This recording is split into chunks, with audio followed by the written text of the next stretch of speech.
Todd Sample is an American who's been living in South Korea for almost 3 decades now, and he is one of the most respected and popular foodies in the country. When he arrived in Korea in 1995, he initially worked as an English instructor and then worked at 2 local companies. But then he started a company called Eathentic with a Korean business partner, introducing authentic international food experiences to Korea. He also wrote a Korean book called 미식으로 세계 일주, which roughly translates to around the world through gourmet dining. And of course, he has his own restaurant as well. And to tell us more about his food journey in Korea and what he's learned about Korean food culture through that experience, we are delighted to say that Mr. Sample has joined us in the studio today for this special interview. Mr. Sample, hello, and thank you for your time. Hello, thank you very much for the opportunity. It's great to be here. Yes, I know I gave you a brief intro, but can you please introduce yourself in your own words for our listeners as well? Oh, sure. Next week I'm starting my 28th year here in Korea, and I can say that after arriving from the United States, I've become almost Korean, as the locals like to tell me. And my career has taken many different directions, and I think what I'm doing now is finally the one that I was made for. And so it's been a great trip so far, and I'm only looking forward to the future. So yeah, it's a very good time to be in Korea. Right. So you say you found what you wanted to do, but it wasn't what you wanted to do when you first came to Korea. Then you didn't have that. It wasn't something that I wanted to do. Frankly, it wasn't possible to do at that time. I wasn't prepared for it. I don't think Korea was prepared for it. So after gaining a lot of experience and insight and perceptions on the Korean market, and it's a timing issue, and so many things kind of came together at the right time. Have a good partner, and I had the confidence to set out on this road, and so far it's working pretty well. So how did you first set out on that road then? How did you become interested in food and that industry? I became interested in food as a child because I was always hungry. But as far as cooking it, I was next to my mom in the kitchen and preparing food and seeing the smiles on the faces of people who were enjoying what I was making gave me more confidence. And from a non-cooking perspective, but from an interest in food perspective, I was living in Korea, which has changed so much during the time that I've been here. It wasn't always easy to get authentic flavors of home or other places that I've been. Right. Korean food, of course, has always been good and continues to be delicious. But just as when Koreans travel overseas, they want sometimes to have some home style food. It's the same for many foreigners here, right? We enjoy Korean food very much, but at the same time, it's really nice to have a piece of New York pizza or authentic Italian carbonara or whatever. And so that wasn't always easy, but it became easier and easier. And so as I was developing my interest in food, and not just my own interest, but sharing that interest with others, I started a social media account, Twitter, in fact, and started sharing authentic international restaurants here in Korea. And this kind of blew up because it was at the point when Koreans were beginning to travel internationally so much, and so they would go overseas, eat something there, come back and want something here the same way that it was made or prepared or tasted elsewhere. Not easy to find, however. Sure. Right. Sure. So I started, instead of introducing delicious restaurants, I started introducing restaurants that you could find flavors that were done or attempted to be done in the way that it was in the country where they originated. Right. So you wanted to bring the world of food to Korea. Exactly. Not just for Koreans, but also for expats living here, for everyone to enjoy. Yeah, for the growing expat community, but primarily for Koreans, simply because their needs and their wants of those flavors and tastes and styles of cooking were increasing every year. So. Sure, and then you also started your own Greek restaurant, I understand. Yes, I did, 3 years ago. Yeah. 3 years ago, but you have, I assume that you've also become a bit of an expert in Korean food during those 28 years in Korea as well now, especially working in the food industry. Yes, of course. Korean food is one of the things that has kept me here. I enjoy it very much. I enjoy just seeing how it evolves and also how it stays the same. And not just the flavors and the dishes, but of how it's appreciated and the level of awareness that non-Koreans have of Korean food. And also to see, when we consider the evolution of Korean food, how Koreans themselves have noticed how it's changing, and sometimes not in the way that it should. For example, Korean food is much sweeter nowadays than it was in the past. Okay. And so there's a bit of a rejection of that. And so now even Koreans themselves are trying to find places where it was made like it used to be made. Right. And so that's also a really good trend. Right. Sure. So holding on to those traditions, holding on to those flavors, and the way that things were made. Yeah, I think that's a great trend. Of course, it's always evolving, but what would you say is unique about Korean food, Korean characteristics? What's special about Korean food for someone who's just trying to learn about it now? Well, I think the combination of both fresh ingredients and fermentation, for example, which of course is a really important part of Korean food and alcohol as well.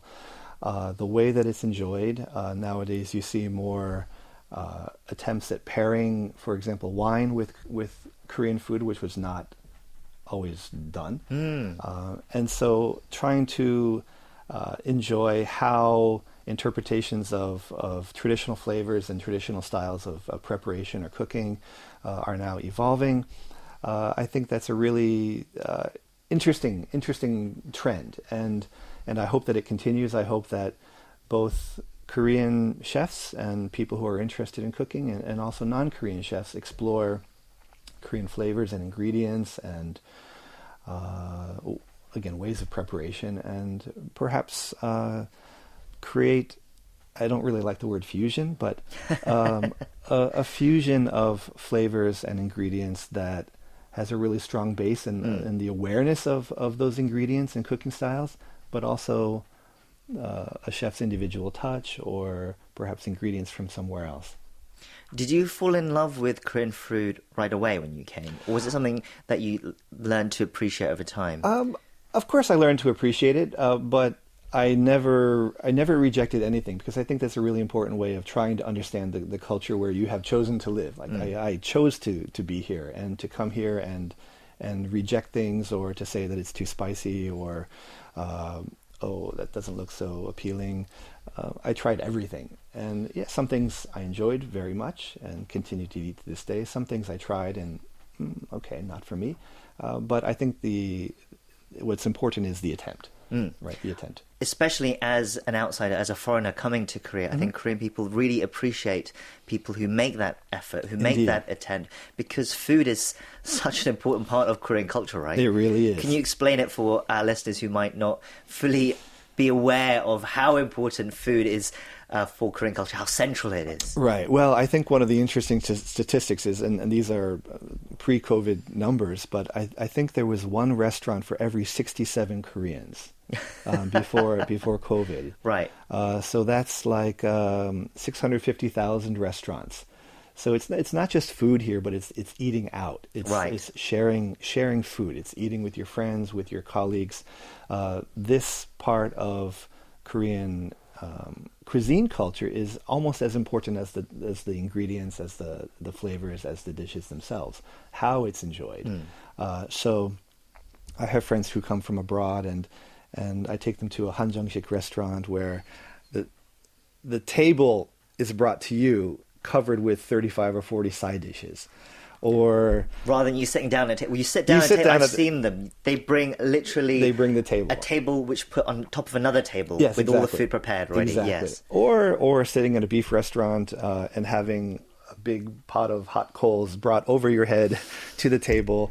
The experience aspect of Korean food, I think, is really something that if you haven't had the opportunity to experience that, is really something Right. Right, And so- it's such a communal experience as well. There's oftentimes you go to a restaurant and you're all eating essentially from the same pot or the Exactly. same dish.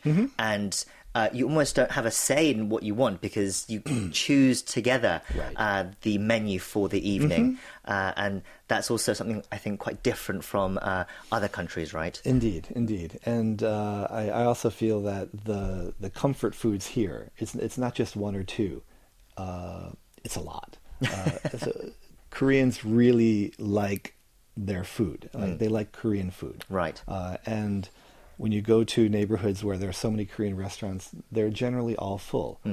So some foods, of course, have a more special meaning than others to certain individuals. But at the same time, there are so many different comfort foods here and so many different styles, whether it be a bowl of doenjanjjigae and a bowl of rice, or beef or pork cooked over hot coals, or again something like hanjeongshik where you're enjoying the side dishes and the homemade aspect of that, and the regional differences in vegetables, for example, which are Right. used to make them. So yeah, just great stuff.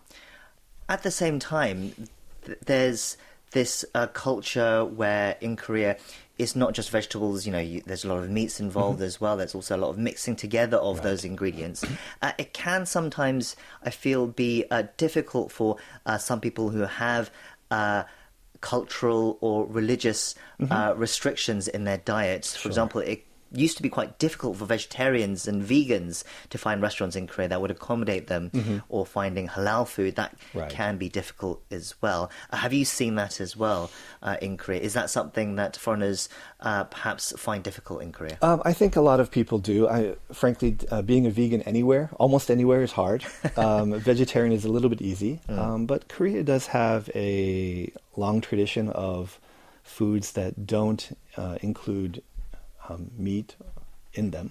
Sure. I think on one hand you can look at it as a drawback, but on the other hand you can see it as an opportunity in that restaurants here aren't aware that there's a growing population of Koreans who are vegetarians themselves or vegans, but also among the 2 million plus foreign residents of Korea, and after COVID, the growing numbers in the millions of international tourists. So there really is an opportunity for restaurants to expand their customer base by recognizing that, for example, bibimbap is a great vegetarian meal, but sometimes ground meat is put in it. Right. And so the perfect vegetarian meal is made non-vegetarian by something very small, which is Right. added. Which is not essential. It's not really essential, right? And so when you look at the number of people here, again, who are vegetarian, the growing number of tourists from Muslim countries who require halal. It's not a choice. It's not like, I don't like cilantro, so please keep it off. No, they require the meats that go into their food to be halal. It's very difficult to find. It is growing, but not necessarily growing among restaurants which are selling Korean food. Right. And so it's a great opportunity, but without that awareness, it's a lost opportunity. Right. I guess there's still some time needed for Korean restaurant owners to understand this as well. But in the meantime, what advice would you give to those who have dietary restrictions or requirements, who are perhaps concerned about finding suitable restaurants or menu items in Korea? What tips might you have for them? Well, I think that becoming aware of Facebook groups, for example, of vegetarians in Korea, or other people from their region or home country that have been here already and probably can lend some advice. I don't want to say that there are not, for example, restaurants in Korea which are serving halal meat, because there are a lot. Not necessarily Korean food, but you're not going to starve when you're here. And the same can be said for vegan restaurants and vegetarian restaurants as well. So they're here. In Seoul, of course, it's much easier, in Busan perhaps, but in the countryside, if you're living, it might be a little bit more difficult to find foods that or you're able to eat in spite of those restrictions. But yeah, it's much easier than it used to be, and it will continue to get better. And I think that can be said for a lot of things in Korea. Right. And then finally, but for those who perhaps are able to delve in headfirst into Korean food culture and Korean food, in your book, 미식으로 세계 일주, you describe the ways to eat like a local in your book, introducing places in Korea with authentic menus from around the world. On the flip side, though, for our listeners, for our international listeners, what does it mean to eat like a Korean? Do you think? What does it mean to eat like a local Korean? Any tips on how foreigners or tourists or even expats who are trying to make a home here to really get into the experience of living in Korea, eating like a Korean? Well, sure, that's a great question. I think it's important to get off the beaten path. Itaewon is a great neighborhood, for example, but you're not going to necessarily find authentic Korean food in that neighborhood. In the back alleys of Uchiro, you're going to find places like this, in basements, in places where Koreans are going. I think that's true for Korea. That's true for people who want to experience local food in other countries as well. Just get off the beaten path and walk into a restaurant with I don't want to say with no expectations in a bad way, but from a zero level, just go in there as a whiteboard, an open slate. Like, this is what I'm here. I'm going to try it. It's just one meal out of my entire life. It's not going to kill me. I might not like it, but that's fine. You just try it, and you don't have to try it again, for example. But you might find that restaurant turns into your local spot, and when you continue to do that, you get a lot of restaurants that serve food that really can appeal to you, and I think that for foreigners who are coming here, foreigners who are here and not for very long, it's definitely a good idea to explore neighborhoods, go where the locals eat, and just go with an open mind.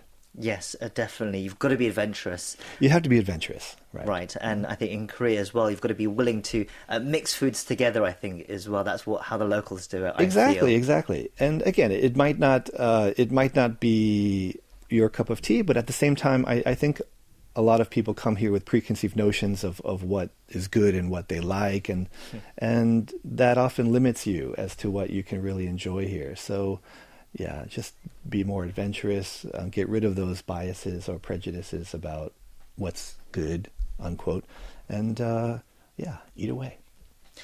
Let me just squeeze in one more question as well. What have you made of the global rise in K-food? It's everywhere now. When I went back to London a few years ago, I even found the local pub had a salad which was Korean style. So right. Chicken salad with Korean sauce. That's something... It's for someone who's been in Korea for 30 odd years, it must be quite amazing to see.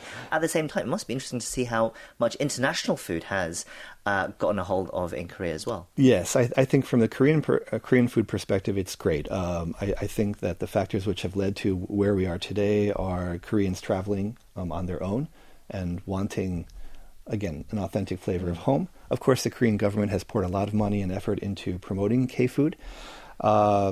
But I think, again, back to the concept of opportunities. I was in Greece last month, and there are several quote-unquote Korean restaurants in Athens, and you go there, and the menu is a little bit Korean. It's more Pan-Asian. There's some Japanese food, there's Thai food, but it's a Korean restaurant.